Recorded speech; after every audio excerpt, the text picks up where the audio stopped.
Hey nerds, Farmer Jesse here. Welcome to Growers Daily, your daily dose of ecological farming insight. It is Tuesday, December 9th, 2025. And today we are discussing planting into a thick mat of cover crop residue. Can you ripen nightshades by topping them? And some of the intimidating details of starting a farm business. So let's do it.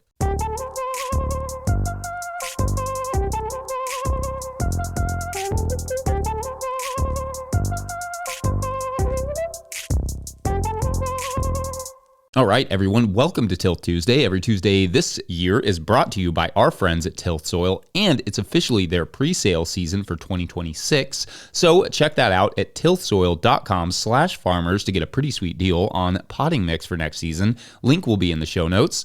I hope, as always, that your weeks are off to a nice start.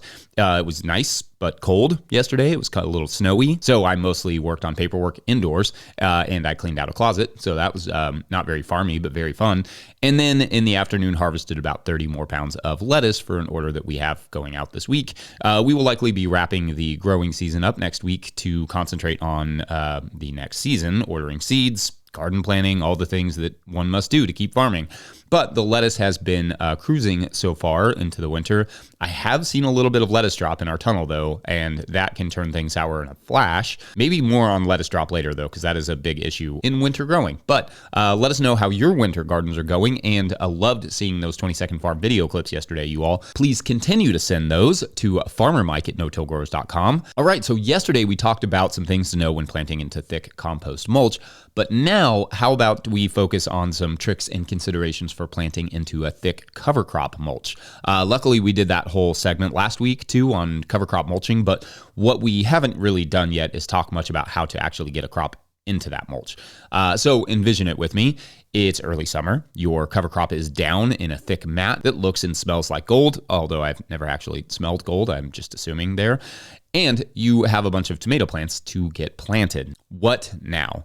Well, first, if you can tell where the beds are, you're going to want to make sure to string it out so that, the row is straight, because there is obviously no easy way to mark rows with fresh mulch on top of them. This can actually be quite a challenge when it comes to cover crop. One thing you can do is you can plant your pathways to a different cover crop than your beds, and that way you can kind of differentiate where the bed is and where the pathway is. Or if you're using mounded beds, it's a little bit easier. So do it however it makes sense for you. I usually use like carpenter twine or whatever string that I can find laying around attached to two stakes on either end of the bed, as you can see in this video where I'm digging blueberry holes, and not into compost mulch, but just in general. And then I measure the distance between the plants and stop and dig a hole. Yeah, pretty simple there. The best tool I've found for this is my spade shovel. You can use a trowel or something, but I've tried the auger bit that we use in the tunnels and on, like compost mulches and bare soil, which is just attached to a drill. But the cover crop roots and residue is a little too much for that particular setup. So the spade shovel cuts right through the mulch,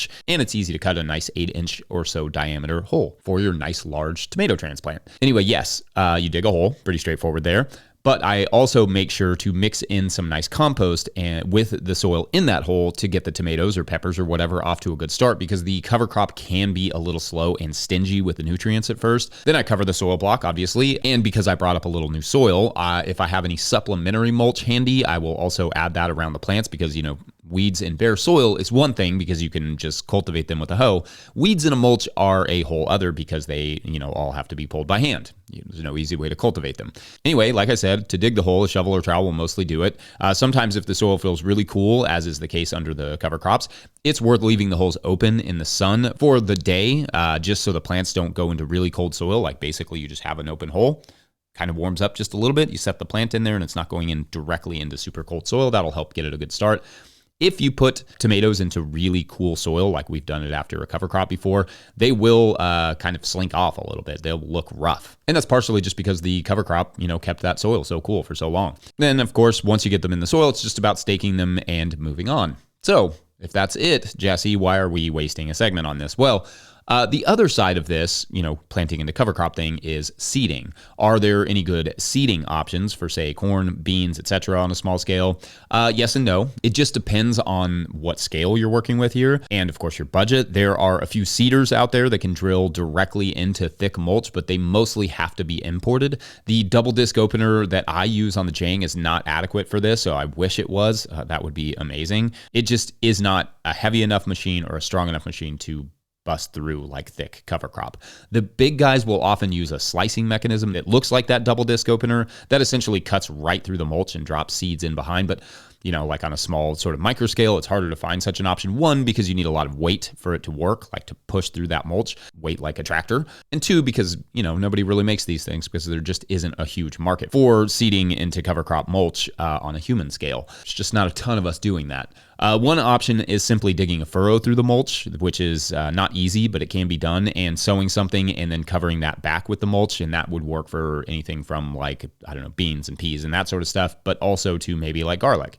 You just dig your furrow, you drop your garlic in, and then you mulch right over top of that with something, either compost or some other supplementary mulch, and it grows right through. But again, not easy, it can be done, and sowing something and then covering it back with the mulch, will take a little extra work. You will get weeds also with that, but if your weed management was good going into growing that cover crop, then it should not be too bad after the cover crop is grown. Hopefully. You could also use compost as a plantable layer on top of or like in rows with the rye mulch or whatever cover crop mulch that you're using to help with seeding into. My friend Susanna Lane of Salamander Springs broadcasts beans before she crimps her rye cover crop. So they just basically like grow up through, like the cover crop gets pushed down on top of the beans and then they just sort of grow up through. And she's done that for years. It's really successful for her. It just probably takes a little practice, takes a lot of weed control. Make sure if you're going to try something like that to start small. Try, just do a little trial and then you can kind of go from there. Because it could give you a really good stand of beans or something, but it could also give you the complete opposite. So, we want to avoid that. All right, let me know what you've experienced there. And otherwise, we're going to take a quick break. And when we come back, can topping plants ripen fruit? It's kind of a bouncy little sentence there. Like it? BRB. Today's episode is brought to you by FarmRaise. Still struggling with your balance sheet? Your lender's asking for a balance sheet and you're stuck with a spreadsheet mess or guessing your numbers? FarmRaise Tracks takes the stress out of farm finance. With one click, you can generate an accurate, up-to-date balance sheet that shows your assets, liabilities, and equity. No accounting degree required. You'll be ready for loan applications, tax season, or just a clearer picture of where your farm stands. Join thousands of farmers using Tracks to build stronger businesses. Get 20% off with code NOTIL20 at farmraise.com for the lifetime of your membership. Today's episode is also brought to you by Johnny's Selected Seeds. Johnny's Selected Seeds is a proud supporter of Growers Daily. At Johnny's, they do more than sell seeds. They grow them. They trial them to see how they perform on Johnny's research farm in Maine and across the U.S. and Canada. Only the best varieties are added to their catalog and website. When you need proven varieties you can count on and detailed guidance from seedling to harvest, consider Johnny's your trusted growing partner. JohnnySeeds.com. That's JohnnySeeds.com. All right, back to the show. If you, the listener or viewer, are enjoying this podcast, getting even a small amount of value from it, consider supporting our work over at patreon.com/no-till-growers. Does this show bring you $2 worth of value every month? $5? You can show that support by signing up, and I will try to get to questions from everywhere that questions come in, but I will always get to your Patreon questions. Now, today's Patreon question comes to us from Patreon member Alex Smith, who writes, quote, urgent-ish, they put a little alarm bell. Hey, Farmer Jesse, as we approach our first real freeze, 26 degrees Fahrenheit, -3 Celsius, I have a planting of various sweet peppers in our tunnel that are loaded with fruits that are just starting to ripen. I've heard before that with tomatoes, you can top them when the cold comes to trigger the plant to put its energy into ripening the remaining fruit. Any experience with other nightshades, peppers, eggplant, etc.? I plan to cover the plants inside the tunnel for extra protection as well, end quote. All right, so good question here, very fun. And I did answer this when it came in, because I had an alarm bell, but I thought a little dive into topping nightshades could be fun because, of course, to a nerd, fun may be a bit of a subjective term. Anyway, so generally speaking, from a horticultural perspective, topping is something that is done to increase the vegetative process of a nightshade. The idea being pinch the top growth point off of the tomato plant or pepper or whatever it is, and it will create more branches, more suckers. With the more branches comes more places where fruit can develop and thus more yield. And to an extent, that can work, and it may be pretty variety dependent on in terms of whether or not you get better yield or bigger crop or whatever. But for the most part, it's better to not top plants for overall yield.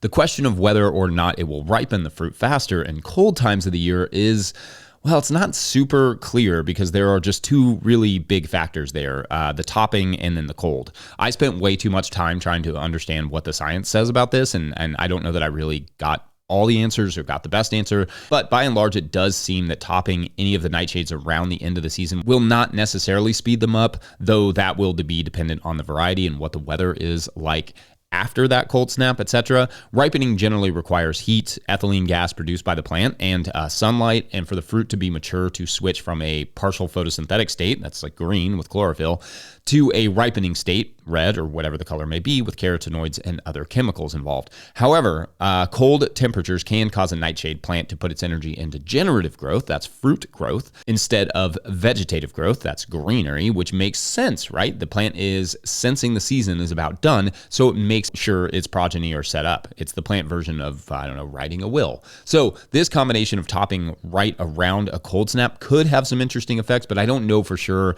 Even though I originally said I thought it likely could, I don't know for sure that it will ripen anything faster necessarily. It may be better in these situations to either boost the heat and light in that area or harvest the fruits once they have begun to ripen at all, to allow them to ripen off the vine and plant and just extend that season a little bit, and so as not to risk losing them to a freeze. Now, if it was just a random dip in the temps and you can protect them going forward with row cover and that sort of stuff, then topping them might keep the plants somewhat more squat, easier to protect, and allow for enough time for those fruits to ripen on the vine. With the reduction in heat and sunlight, though, the ripening will slow tremendously in the fall. For sure, just pretty much no matter what you do. Unless, of course, like I said, you're adding supplementary heat and supplementary light. Anyway, that's kind of all I got on that, I think. I hope there was something helpful in there, and I would love to know what your all's experiences have been with this, listeners and watchers. Let us know. Otherwise, we're going to take a quick break, and when we come back, some very reasonable farm startup concerns. Be right back. Today's episode is brought to you by Farmhand. Farmers who partnered with Farmhand say they grew an average of 63% this year because it's more than software. Farmhand is your business coach and assistant, helping to sell out, save time, and grow smarter with real data from real farms, shaping websites that convert, campaigns that sell, and fulfillment systems that run smoothly. Curious what that looks like? Meet the founder, Ari, at farmhand.partners/no-till and see the same insights and support the fastest growing farms rely on every week. That's farmhand.partners/no-till. All right, back to the show. All right, so as you will see over the next month, I'm still behind on Patreon questions. I mean, to the point that I'm going to have to take at least 3 for Wednesday and then 3 for Thursday. But without question, this is an awesome problem to have because we get so much support, but I hate to get so far behind that the answers are not super relevant anymore, at least not for this season. So I'm trying, but also, again, don't let that slow you down, Patreon members. I will take your questions and topic suggestions. You just have to ask them. All right, so our next question comes to us from Patreon member Austin at Vital Root Farm, who asks, quote, "Hi, Jesse. My wife and I run a very small 6 to 7 share CSA. The membership thus far has just been our closest trusted friends. We are flirting with the idea of expanding our very part-time operation to CSA members outside of our close friends, possibly to some local restaurants, the local farmers markets, and or a small town general store. Regardless, what has us very intimidated to get started is the boring and scary stuff.